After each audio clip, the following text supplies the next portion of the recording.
Lionel Scaloni pourrait battre un record de 60 ans avec la sélection argentine. Fin 2026. Laporta fixe officiellement la date pour honorer Messi. Un nouveau ballon d'or dans la vitrine de Lionel Messi. Quelle est l'histoire? Commentaire surprenant de Guardiola après la défaite de l'Argentine et le message de Messi. Et avant de commencer, n'oubliez pas de partager vos impressions dans les commentaires sur la performance de l'équipe argentine des jeunes hier. Et si vous êtes fan du FC Barcelone, n'oubliez pas de vous abonner à la chaîne, de liker et de partager. Lionel Scaloni peut battre un record vieux de 60 en équipe nationale argentine. Le sélectionneur de l'Albiceleste a atteint une marque historique et se trouve désormais face à une autre statistique difficile à atteindre. 19 octobre 2025, 16h HS. Lionel Scaloni, entraîneur de l'équipe nationale argentine, a atteint une marque historique à la tête de l'équipe nationale et poursuit un record en vigueur depuis 60 ans. L'entraîneur champion du monde et double champion d'Amérique est devenu le deuxième entraîneur ayant convoqué le plus de joueurs dans l'histoire de la sélection, avec un total de 125 footballeurs. Il a atteint ce chiffre avec les convocations de Facundo Cambez, Lautaro Rivero, Aníbal Moreno et José López pour les matchs amicaux contre le Venezuela et Porto Rico. De cette manière, il a dépassé dans les statistiques Alfio Basile, qui fut le sélectionneur de l'Albiceleste de 1991 à 1994 et de 2006 à 2008. Le Coco avait utilisé 121 joueurs durant ces deux cycles. Lionel Scaloni sur les débutants. Scaloni se trouve maintenant face à l'impressionnant record détenu par Guillermo Stabile, héros du football argentin qui a dirigé la sélection sur deux périodes, 1941 à 1959 et 1960 à 1961. En près de 20 ans, il a fait jouer 189 joueurs au total. Stabile a remporté 9 titres à la tête de l'équipe nationale argentine, dont 6 Coupes d'Amérique. De plus, il est le seul entraîneur à l'avoir remporté 3 fois consécutives, 1945, 1946 et 1947. Fin 2026. Laporta fixe officiellement la date pour honorer Messi. Juan Laporta, président du FC Barcelone, a révélé la date tant attendue pour honorer la légende argentine Lionel Messi, confirmant que l'événement se tiendra en même temps que la réouverture du stade, après la fin des travaux de rénovation actuellement en cours.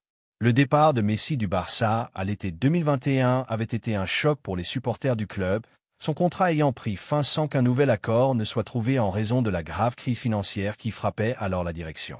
Malgré les promesses précédentes de Laporta concernant le maintien de Messi, l'incapacité du club à renouveler son contrat a poussé la star argentine à partir librement au Paris Saint-Germain, avant de rejoindre ensuite l'Inter Miami aux États-Unis.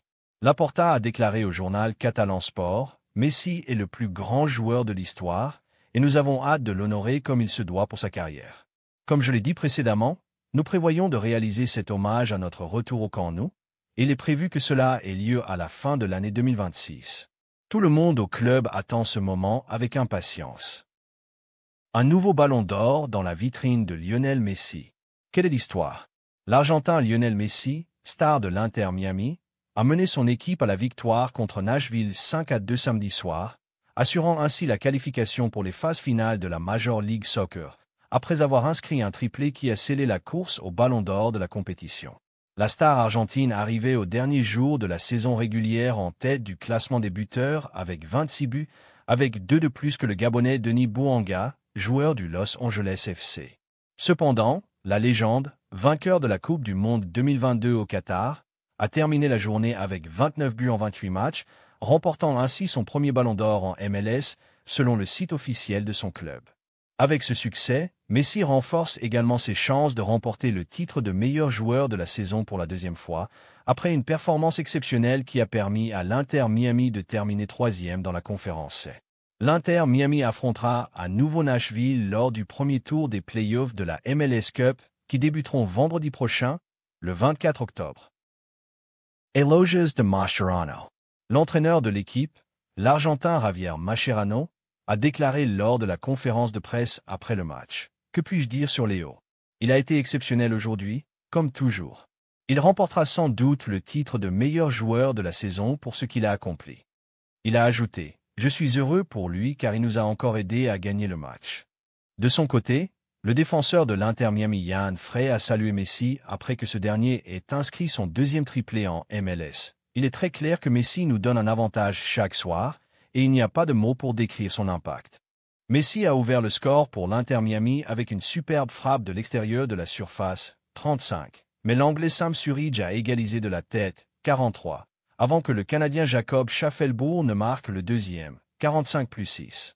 Le capitaine de l'équipe nationale argentine a égalisé sur pénalty, 63, avant que son compatriote Bélazar Rodriguez n'inscrive le troisième, 67, et que Messi complète son triplé avec un tir dans la surface, 81. Enfin, le remplaçant vénézuélien Telasco Segovia a scellé le score avec le 5e but dans la première minute du temps additionnel, 90+1. Commentaire surprenant de Guardiola après la défaite de l'Argentine et le message de Messi. Guardiola a parlé avec des traits pleins de respect et de gratitude. Je regardais la finale entre l'Argentine et le Maroc comme si je regardais une leçon de football sur le courage. Le Maroc a joué avec un grand esprit et méritait le titre, mais ce que l'équipe jeune d'Argentine a montré était incroyable. J'ai vu une équipe jouer avec une audace extraordinaire, sans peur, sans recul, même lorsque le score était contre eux. J'ai vu des joueurs de 19 et 20 ans avec la personnalité des grandes sélections.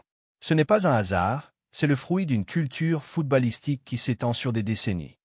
Puis il s'est arrêté pour parler de Lionel Messi, qui était le centre de son discours, et a dit d'une voix calme, comme s'il méditait chaque mot. Quand j'ai lu le message de Messi après le match, j'ai senti que nous étions face à l'un des derniers vrais symboles d'humanité dans le football. Ce qu'il a écrit n'est pas seulement un encouragement, c'est une philosophie. Quand il dit « Levez la tête les jeunes, vous avez fait un tournoi incroyable », il ne les console pas, il leur enseigne comment regarder la défaite. Il ne veut pas qu'ils oublient la douleur, mais qu'ils en apprennent. Ces petits détails sont ce qui transforme des joueurs ordinaires en vrais héros.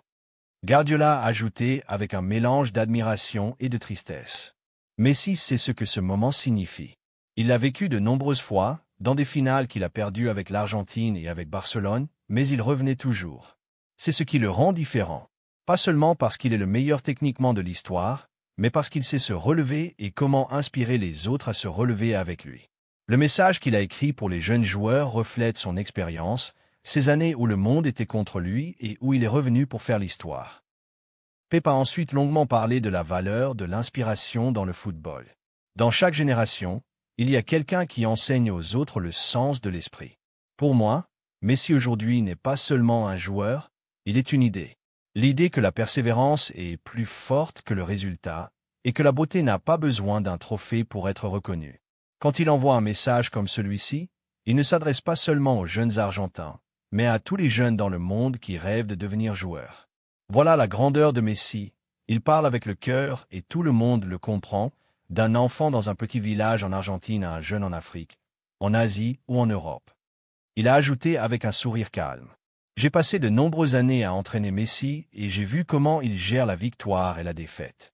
Croyez-moi, Messi ne parle pas beaucoup, mais quand il parle, on sent que ses mots viennent d'un endroit très sincère. À Barcelone, il était toujours le premier à arriver à l'entraînement et le dernier à partir, même quand il était fatigué ou blessé. Cet esprit, il le transmet maintenant à une nouvelle génération d'Argentins. Ces garçons qui ont perdu aujourd'hui gagneront demain parce que leur vrai leader leur rappelle que la fierté ne se donne pas, elle se mérite. Guardiola est ensuite passé à l'aspect technique de l'Argentine dans le tournoi, affirmant que ce qu'ils ont montré reflète un avenir brillant. L'Argentine a joué un football très beau lors de la Coupe du Monde, avec une identité claire. Jeu depuis l'arrière, passe rapide, audace dans les duels, esprit combatif en défense.